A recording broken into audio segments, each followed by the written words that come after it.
Hello, this is Ram Rijal. I am PTE instructor at Global Educational Counseling Center. Today, I am going to tell you about band descriptions of PTE and its different parts. Let's talk about band description. Here, your total band score is 90, and it has different parts. Speaking, reading, listening, and writing. And these all skills you have to solve within 2 hours.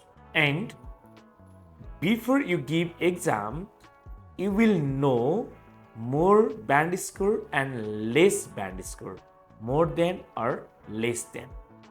More than means how is your target score? 60, for example, 65, not less than 65. Now, normally it has 4 parts: speaking, reading, listening, writing.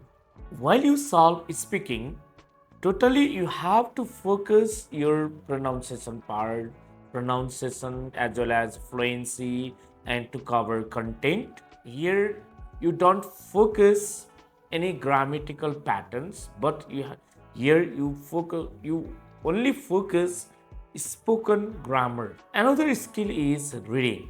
It is a totally reading based exam. Here is given different extracts, different exercise. You have to focus different contents, sentence focus, grammar oriented. Okay. Then listening parts. In listening parts, it's totally audio based, and there is a given different audio, and with the help of that audio, you will lecture, you will solve different questions. And here is a given major topic as well as minor topic. Okay. Then finally there is a given writing. In writing, there is a given essay as well as summarized written text. So finally, today just I share you backgrounds of PTE and how many parts does it have. So if you have any further questions regarding PTE, meet me at Global Educational Counseling Center. Thank you.